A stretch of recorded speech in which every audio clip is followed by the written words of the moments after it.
decade after the Wright brothers' first powered flight, the world saw the birth of a terrifying new weapon. It was a weapon that was destined to change the nature of battle forever.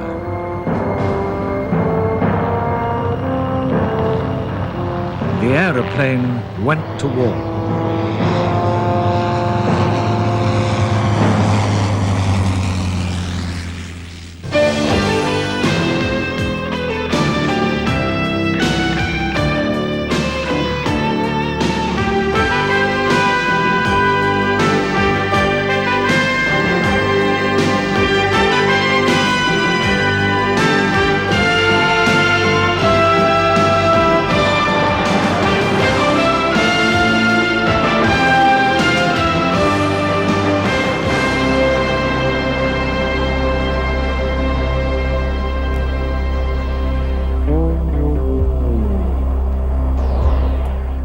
In the course of the 20th century, aeroplanes have added a new and menacing dimension to warfare.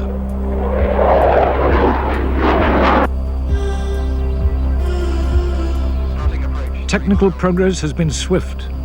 Little more than a lifetime separates the era of wood, wire, and linen from this potent fighting machine, the Tornado.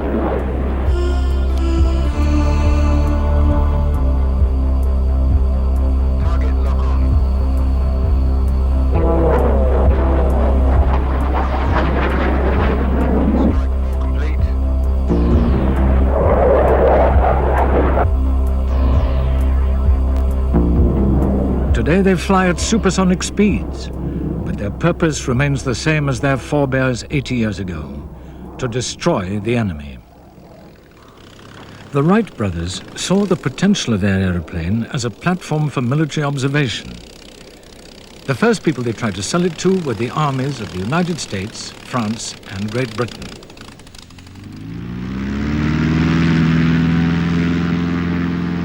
At that time, though, the military were not sure what to make of this new and curious contraption.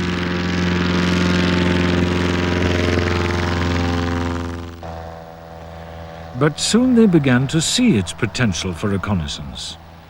The box kite was one of the first aircraft ordered by Britain's fledgling Air Force, the Royal Flying Corps. When I first joined the Flying Corps, there were really no fighting machines as such in existence.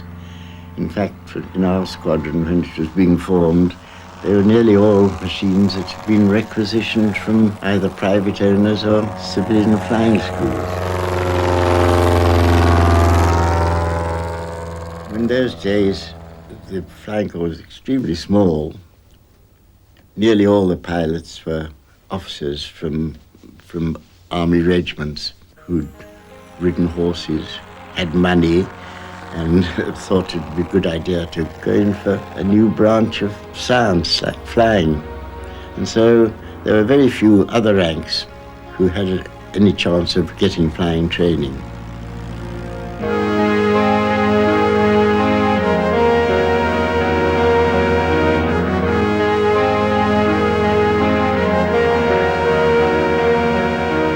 One was asked when one wanted to join the Flying Corps if you rode a horse. And if you hunted, they were delighted because they thought you got the feeling in your hand would help you to fly. The only trouble was I was overweight. You had to be under 10 stone 7, and I was about 5 pounds over that. And I had to get it off very quickly. So the only thing I could think of was to box with my fellow cadets as much as possible, drink as much castor oil as I could manage, and eat nothing. Well, I had 24 hours to do it, and when I was weighed, I was 1 pound underweight. And that's how I started life in the Flying Corps.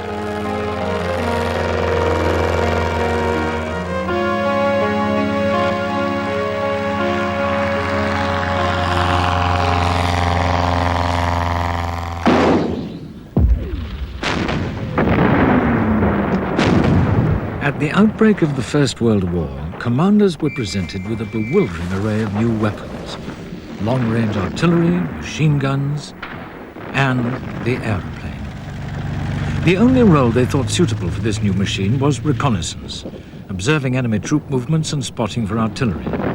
But if the generals were slow to appreciate the aeroplane, many of the troops caught up in the hell of the trenches were not. There was nothing good in the trenches.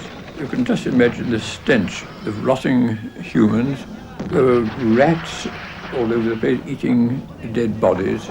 And if you could get into something that got you away from it, well, that was heaven. And of course, the Air Force was definitely the thing you thought of because you could see them in the air, just flying there. They always looked so safe and comfortable. In 1914, the air forces of the major powers were tiny. The British went to war with only 63 aircraft, but they soon proved their value. By the end of the war, 2/3 of all military intelligence was found or confirmed by aircraft. In the early days, the means of communication was primitive.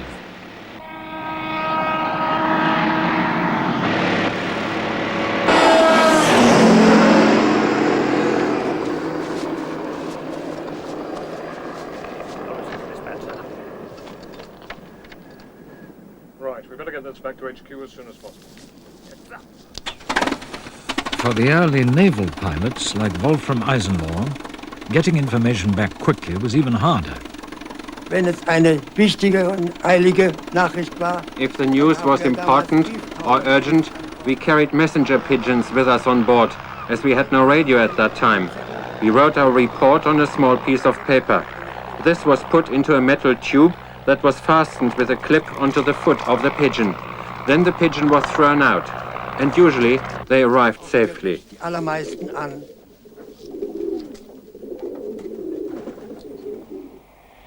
By 1915, aerial reconnaissance had a new tool, the camera.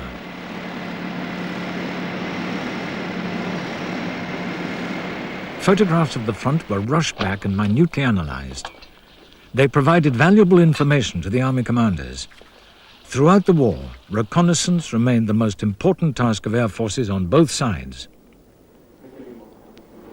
Weather permitting, almost every day, somewhere over the front, pilots would be photographing what the enemy was up to. It was becoming impossible to keep secrets. So both sides set out to stop it. The first response was from the ground with anti-aircraft guns.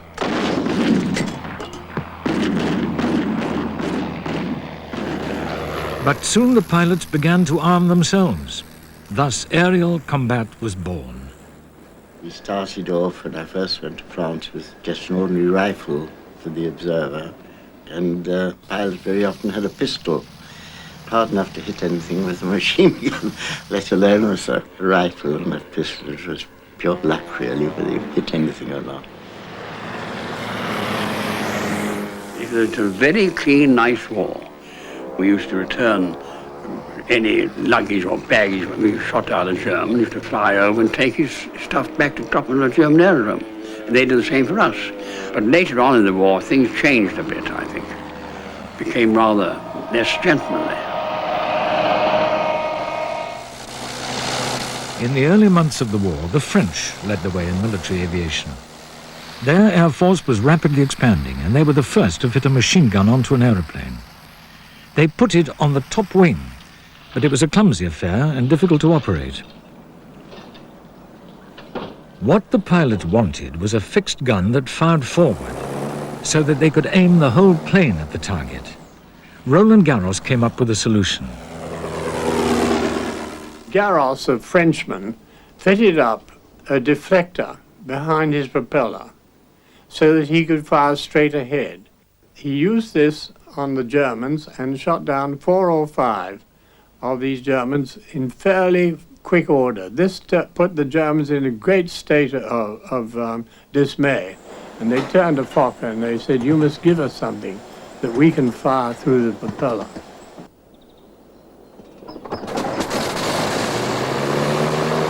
Anthony Fokker and his engineers quickly came up with an improved system, the interrupter gear. It synchronized the firing of the machine gun with the propeller, so that the bullets passed safely through its spinning arc. As important, they built a new aeroplane to exploit the invention, the Fokker Eindecker. At last, the Germans had a purpose-built fighting machine. The whole plane had become a weapon. Its advantages soon became apparent and Allied losses rose dramatically.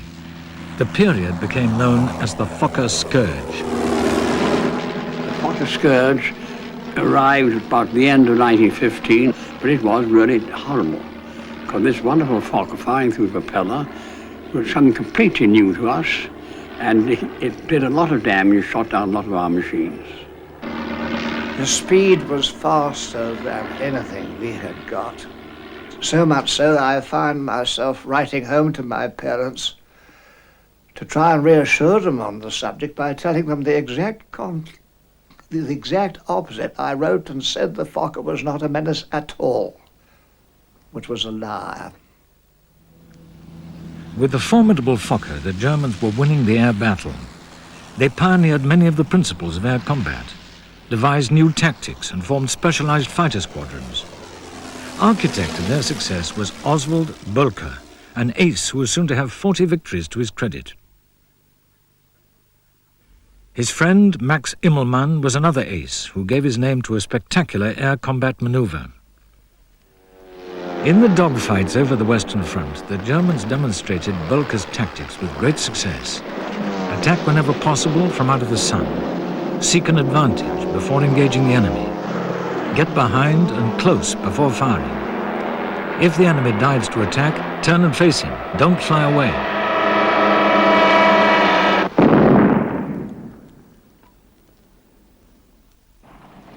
Without the interrupter gear, the Allies tried a different route. They put the propeller at the back and the gunner at the front. These pushers gave them a breathing space, but what was needed was a thoroughbred fighter. In December 1916, they finally got one.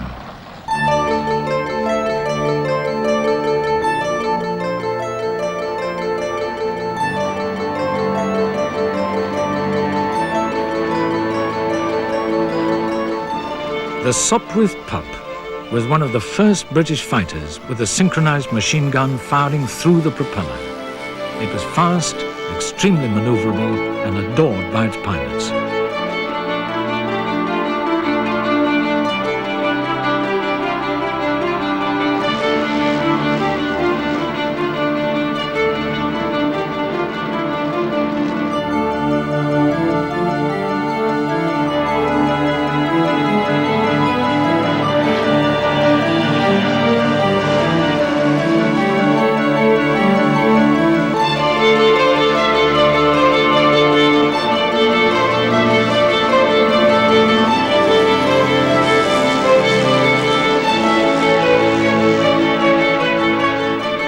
In the 2 years since the war had started, aeroplane design had improved dramatically. Pilots were now at the controls of high-performance killing machines.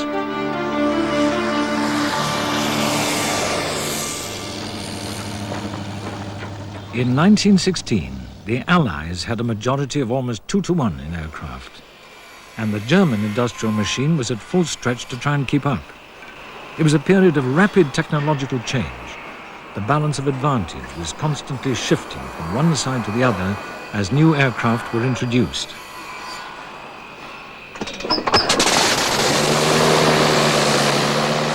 Fighter pilots always wanted more speed. To give it to them, designers built more powerful engines. Higher speeds in aerial combat meant higher stresses on the new fighter plane.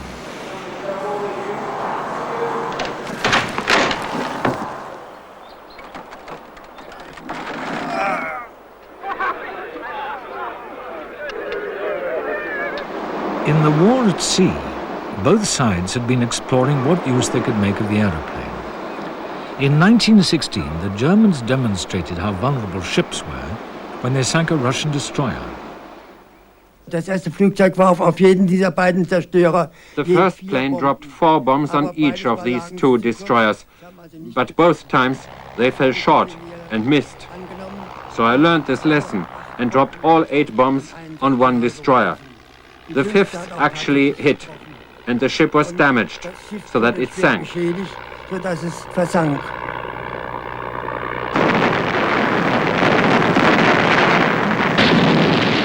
But finding the enemy's ships in a big ocean has never been easy, and the Royal Navy had realized the usefulness of the aeroplane for reconnaissance. They also saw its advantages in helping to range the ship's big guns. The problem was aircraft could only operate from land.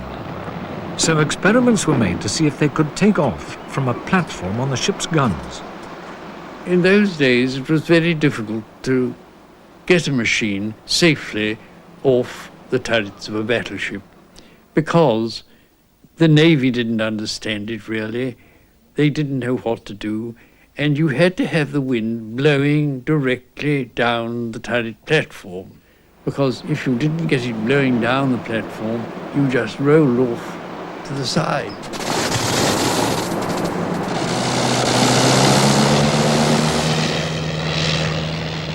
The other difficulty about it was that we never had speed when we got to the end of the gun platform, and so we dropped off into the sea. But we picked up before we reached the sea. We had 40 feet. Launching an aeroplane from a gun turret was one thing. Getting it back to the ship was quite another.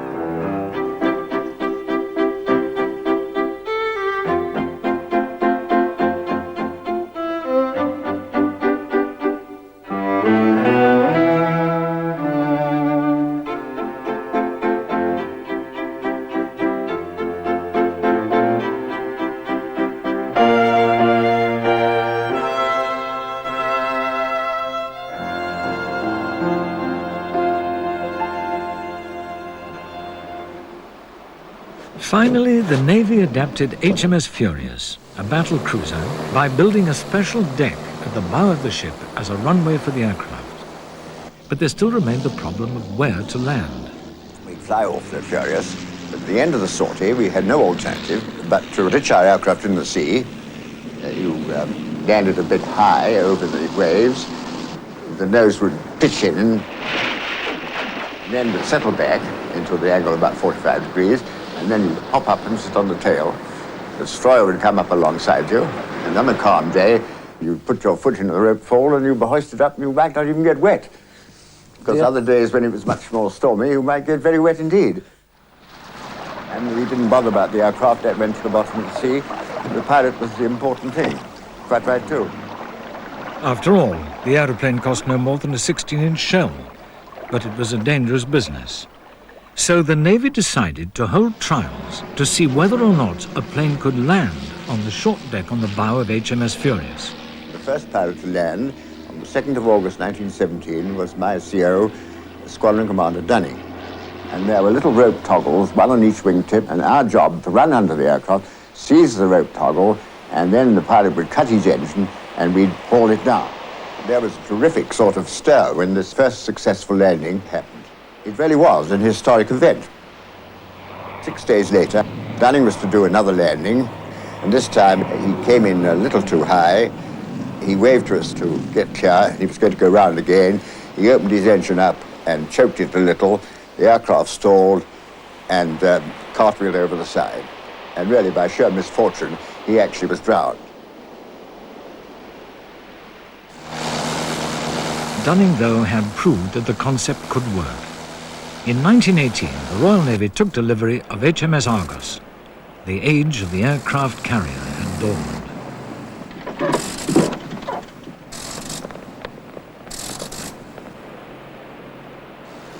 But landing on a pitching deck has never been easy.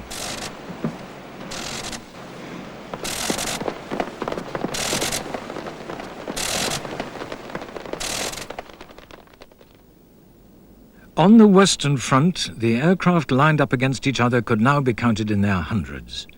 But the strategies of the two sides were different. The Allies adopted a relentless offensive policy, always patrolling over the enemy lines. Its architect was the commander of the Royal Flying Corps, General Hugh Trenchard. It was a costly policy in pilots' lives. In 1916, the average life expectancy of a pilot on the Western Front was 3 weeks. By April 1917, it was just 2. The Germans were winning the air battle. I suppose the worst time that the Flying Corps has ever had in its history was in bloody April, when our casualties were quite serious. There were a lot of new boys going out and had to be thrown in at the deep end straight away because they just hadn't got pilots. They went very often with only 15 or 16 hours solo. In 6 weeks, in the spring of 1917, the Royal Flying Corps lost 20% of its pilots.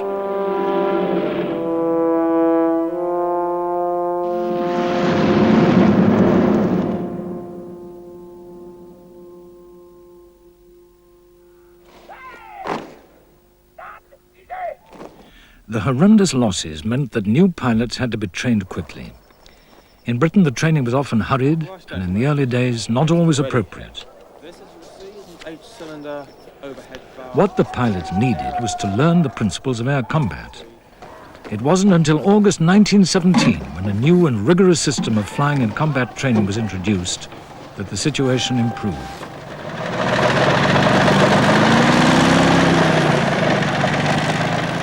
In the earliest days of instruction, the pupils did break a lot of aircraft, so we called them Huns. They broke more aircraft than the Germans were doing. It was just a joke.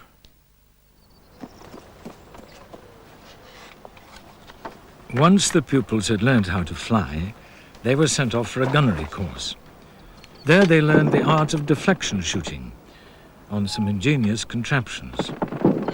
To be a good fighter pilot, you had to shoot straight, be full of guts, of course, and have wonderful eyes. And the trouble was there's so many wonderfully fine pilots on our side who had born bad shots. And they have every other attribute which have made them a good pilot, but they couldn't shoot straight. With the Allied policy of offensive patrolling, there was little respite for the new pilot when he reached the front. If he was lucky, he'd be flying the new SE-5. The SE-5 was a nice, stable aircraft to fly. It produced a splendid gun platform. It could dive as fast as the Germans could dive, and we were on definitely equal terms.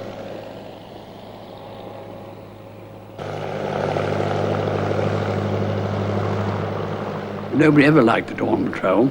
We were woken up about 3, and you felt perfectly awful. Had to creep out of bed and try to eat breakfast. An awful liver on you, kind of fed up everything. But once you got in the air, things were much better. Most of our patrols were done to about 10,000 feet or so, and you had to have your face or any exposed part of your body smothered in whale oil, which smelled rather horrible.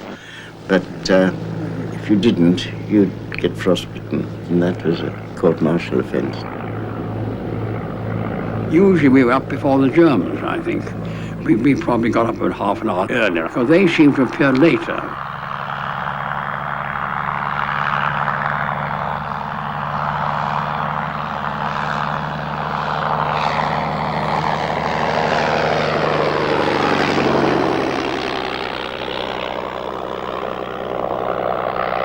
The patrol would be on the lookout for German reconnaissance planes like the LVG, which was slow but heavily armed.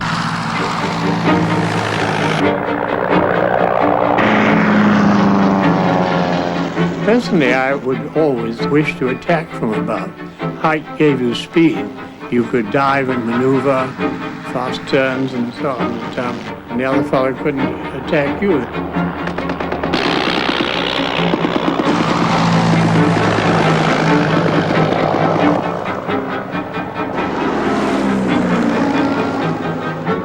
The gun was on top of the wing, and you had a ratchet which you could pull it down in front of your face to reload and then push it up again. But Ball, who I knew quite well, he used to keep it down, get underneath the machine and just spray the underside with bullets from about 15 yards range.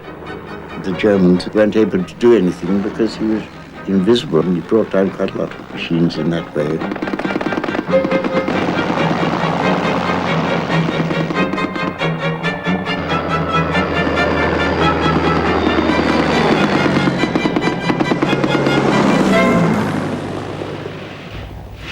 April 1917. The United States declares war on Germany and threatens to darken the skies of Europe with planes. Yet before the war, America only had 24 combat-ready pilots and a handful of military aeroplanes. Soon, though, aircraft were rolling off the production lines in their thousands. America's airplane factories and us war workers didn't get started until late. To make airplane wings, they took us house carpenters, furniture upholsterers, even seamstresses with high pompadours. Meet Rosie the Riveter, 1917. Painters used varnish that smelled like bananas. The fuselage, which we finally chose, was of British design. The engine was all American. Its manufacture was the outstanding production achievement of the war. In all, 4,500 DH-4 airplanes powered by the Liberty engine were put together in this country.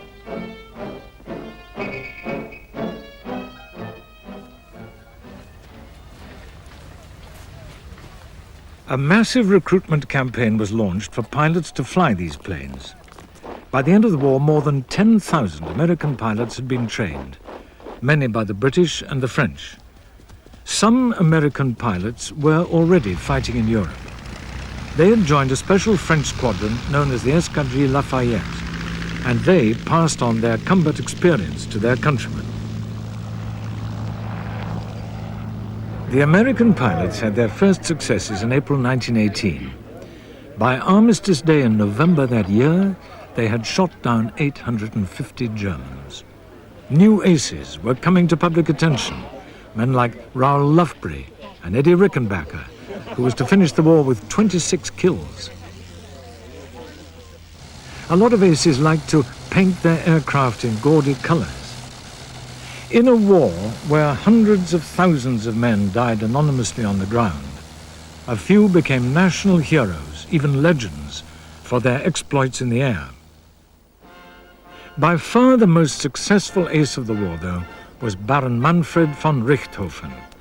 A national hero, winner of Germany's highest award, pour le mérite, he commanded an elite mobile fighter squadron. It was nicknamed by the Allies the Flying Circus. He was a really friendly person and laughed a lot. Then, of course, he was also very handsome. He was somewhat stocky and cut a dashing figure. Richthofen was, of course, famous because of his great number of kills.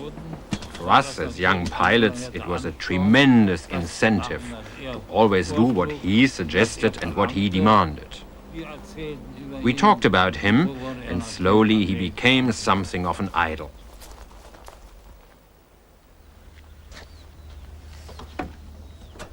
One aircraft, more than any other, became part of the Richthofen legend, the Fokker triplane. Painted red, highly maneuverable, it struck fear into the hearts of Allied pilots. It was in his Dreidecker that he shot down his 80th victim, making him the most successful ace of the war on either side.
Richthofen was a man without nerves.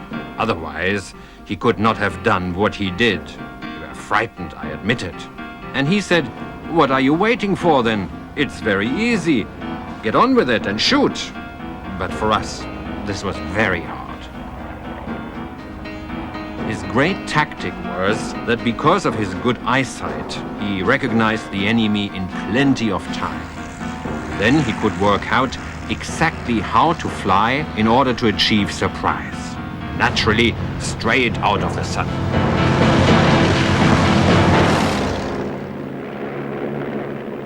Richthofen was a magnificent leader of men, and he had this circus, probably up to 40, 50 machines, and he'd stooge up and down 10 miles each side of the line, watching for one of our chaps, and then he'd come and have a scrap.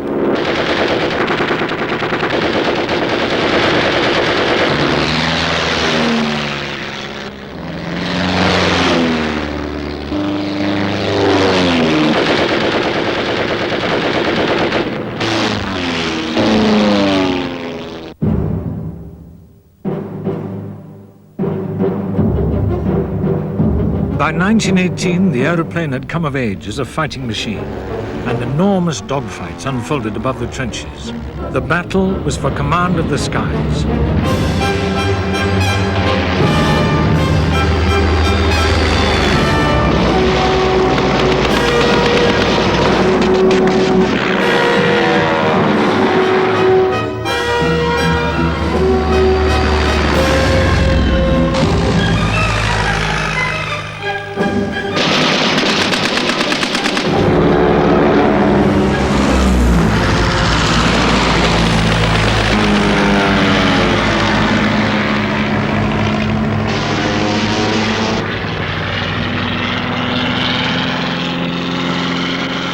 When you got into a scrap, it was really every man for himself.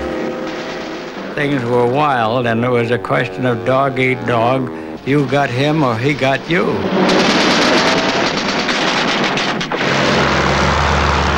It was exciting. It was always exciting. It was fast. At 21 years old, there's no such thing really as fear. You get so excited with what you're doing that it's more like being in a football game than it is being in a fight. The first one I shot down, it burst from the air. The whole thing went into smithereens. And I was very, very sick. I was awful. Of course I was scared. You were yelling at the top of your lungs, and if you weren't, you were very determinedly trying to get your enemy before he got you. We knew the odds that we were playing for, our lives. We knew we had to be very alert, very electric.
In the seesawing air battles, aces were made and as swiftly destroyed.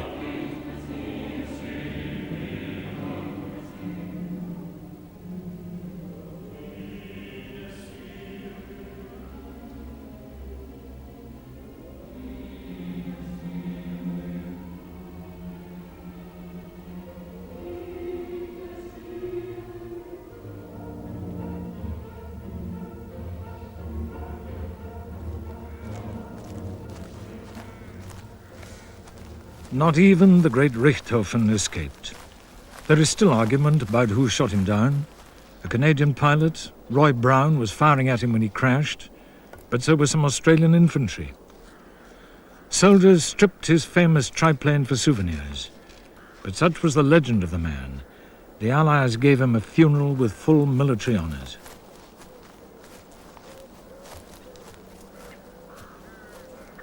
Am 21. April 1918. On the 21st of April 1918, the terrible news reached the whole front. Richthofen is dead. We couldn't believe it. How was it possible for Richthofen to be shot down, a man who flew in such a superb way?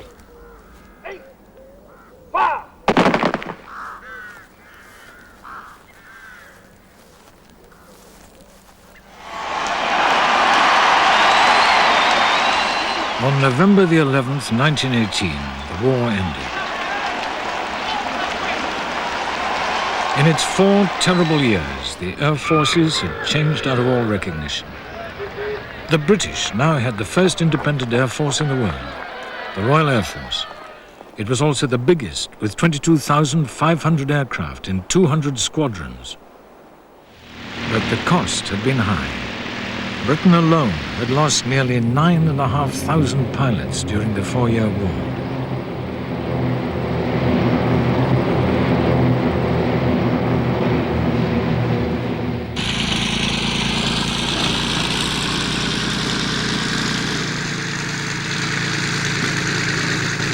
The aeroplanes themselves had changed dramatically during the war. At the beginning, they could barely reach 10,000 feet and were extremely slow. By the war's end, aircraft like the Bristol fighter could climb to 20,000 feet and fly at over 120 miles an hour.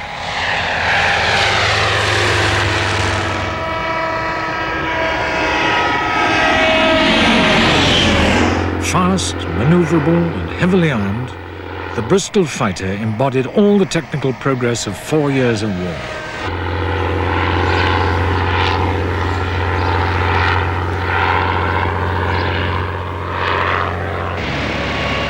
But with the fighting over, what jobs were there for these thoroughbreds of the skies?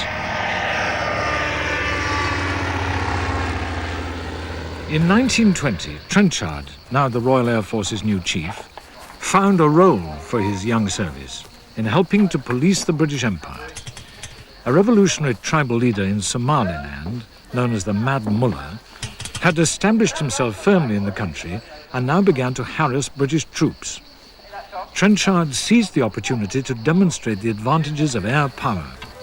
The Mad Mullah, who had been thorn in our side for years past, he was a nuisance again.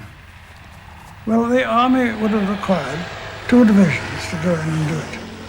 Government couldn't afford it.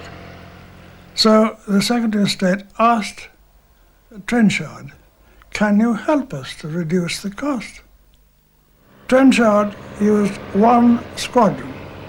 Its simple instructions given to it were, bomb the Mullah out of the forts and shoot them up on the ground.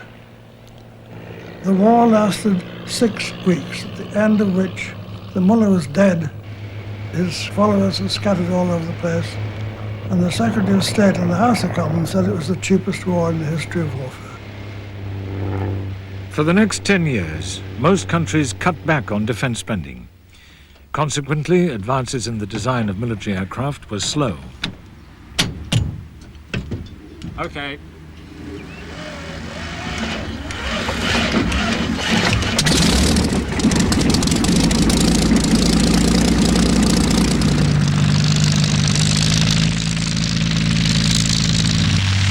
The Hawker Hind was in service with the RAF in the 1930s, but its design still owed much to its First World War predecessors. Open cockpit, pilot in front, and observer with machine gun behind.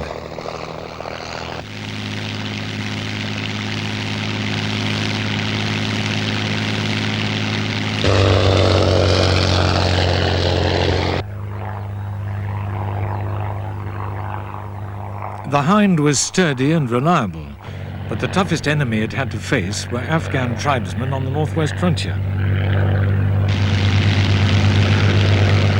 The RAF's job on the northwest frontier was to keep the peace amongst the tribesmen who lived up in the northwest frontier province on the edge of Afghanistan. They were farmers, and they were really rather enjoyed war more or less as a hobby.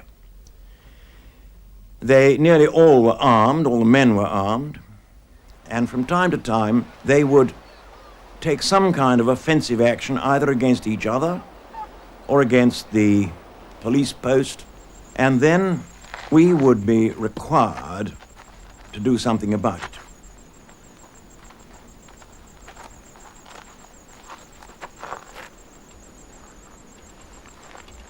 Our main job, of course, is the bombing. And if the tribesmen down below misbehaved, which meant that they'd either shot someone or they'd stolen something, we would go out, first of all, dropping leaflets to indicate to them what we were going to do and the reason for it.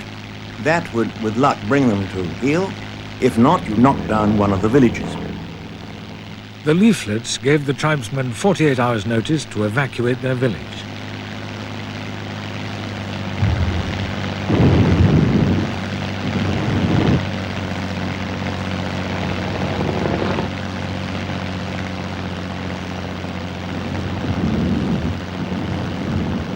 The danger, from our point of view, was engine failure.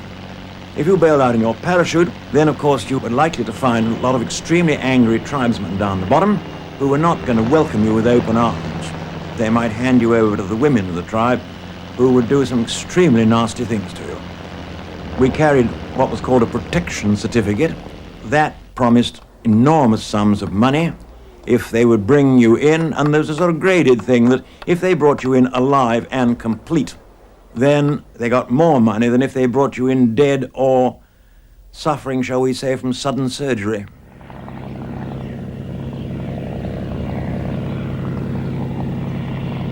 Aeroplanes were a cheap and effective way of policing the British Empire.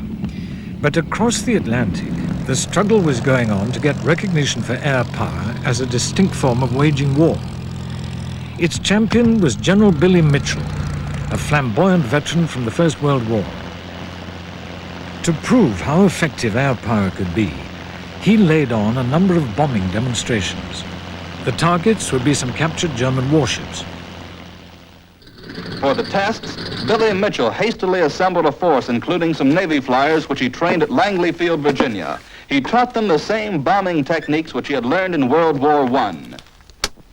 Engines were started, and the 1st Provisional Air Brigade took off for a mission which was to test the future of military aviation. In a series of demonstrations, each one on a bigger ship and each one with bigger bombs, Mitchell and his team rubbed home the point in front of a skeptical Navy.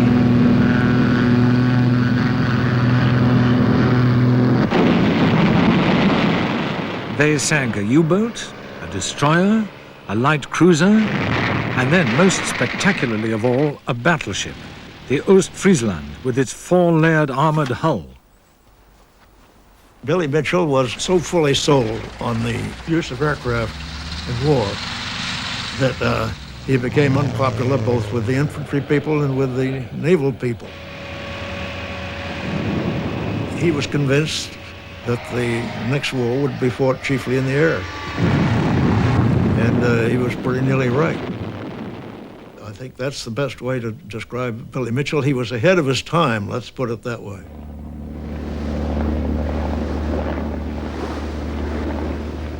He was trying to prove that the Air Force was becoming an Air Force as such. And I think he very definitely did. But the Navy didn't like it, and there were some old, shall I say, fuddy-duddies who decided that they would court-martial him, which they proceeded to do. It was totally unfair, but that's what happened. Mitchell's outspoken championing of an independent Air Force led inevitably to a showdown with the military establishment. He was court-martialed for breach of military discipline and forced to retire.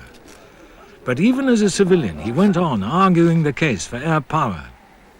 There are and have been those in the United States who should be court-martialed for their deliberate suppression of our air power. Today, air power is the first line of defense of every country in the world. Without air power, the nation is lost. Mitchell died in obscurity in 1936, the year that revealed how prophetic he'd been. For as Europe prepared for war again, a new breed of fighter was born.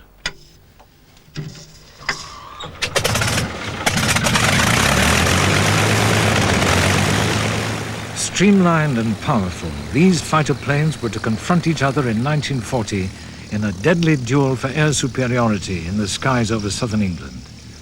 They were to take part in the first all-air battle in history, the Battle of Britain.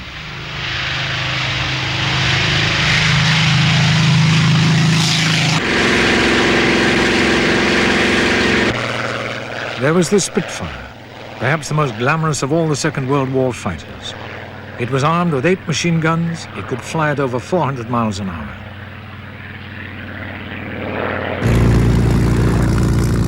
The Hurricane was the RAF's other main fighter. It may not have had the speed and glamour of the Spitfire, but it was to bear the brunt of the fighting in the Battle of Britain.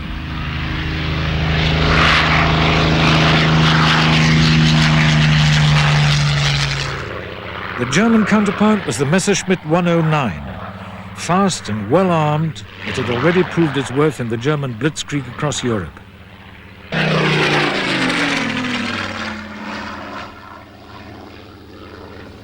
Now it was being made ready for its stiffest challenge to date, to prepare the way for the invasion of Britain. Sie war das modernste Jagdflugzeug, was It was the most modern fighter plane that there was in the whole world. First of all, it was a low-winged plane. Secondly, it had an enclosed cockpit. And thirdly, it was equipped with a retractable undercarriage. It was even as good as the first Spitfire, even a little better. And so everyone had the feeling, I am completely safe when formation flying. The invasion could only succeed if the German Air Force won control of the skies. The Luftwaffe held the key to victory. Bombers spearheaded the attack. Slow and vulnerable, they had to rely on formations of fighters to protect them. The Germans started by bombing British shipping in the Channel, then moved against the radar installations, attacked the airfields, and finally turned on the cities.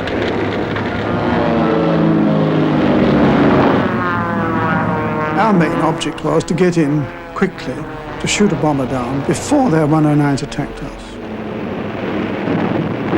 The Luftwaffe escorting fighters were very good, and you didn't have much time to make your bomber kill. But our main objective always to get them on the way to target to try and turn the raid away or inflict damage on the bombers.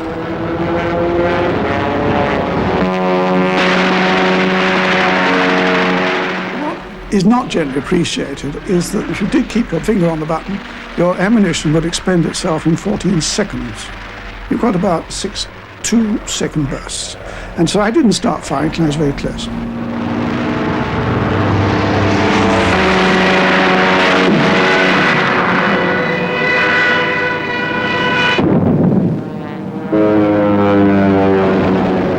A lot of our tactics we had to pick up from the Germans as we went along. Initially, we had to fly with collars and ties and button coats and everything, you'd be surprised. And it was very hot, amongst other things. But gradually, we undid our collars for one very good reason, that we could turn our necks round and look behind us.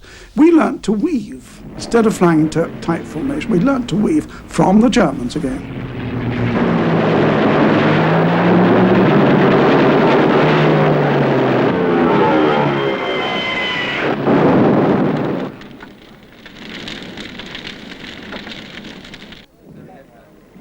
The great memory I have is being very tired. We were on readiness from 3:30 in the morning till 10:30 at night. On a bad day, we'd do 5 or 6 sorties against the enemy.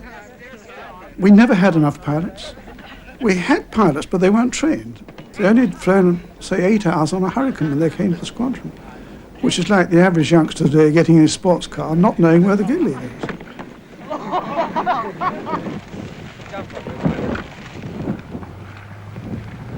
Blue section out left. The RAF pilots were a cosmopolitan bunch, mainly British and Empire. They were reinforced by Czechs, Poles, and French. They were much less experienced than the Germans, but they had the vital advantage of operating over their own territory.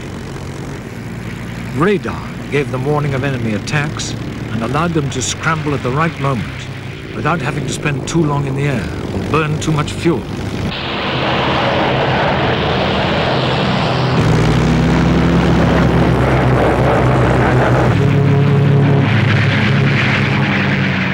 But the RAF's losses were heavy. In a 10-day period in August, 90 pilots were killed and 60 wounded. But the German casualties were greater still. By September the 17th, they'd lost over 1,200 aircraft. The Messerschmitt was a better fighter in one way, that you had a cannon firing through the propeller, which there meant if you got very close, you could really inflict damage with a better weapon. The most important role in the dogfight was a steep turn. You could outmaneuver anything in the Hurricane. It was the most marvelous aeroplane for that.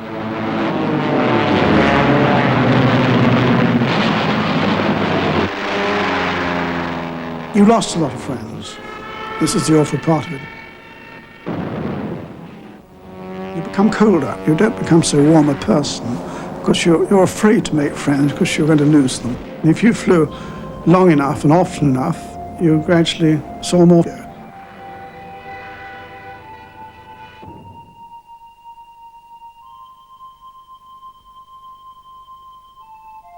On September the 17th, Hitler called off the invasion.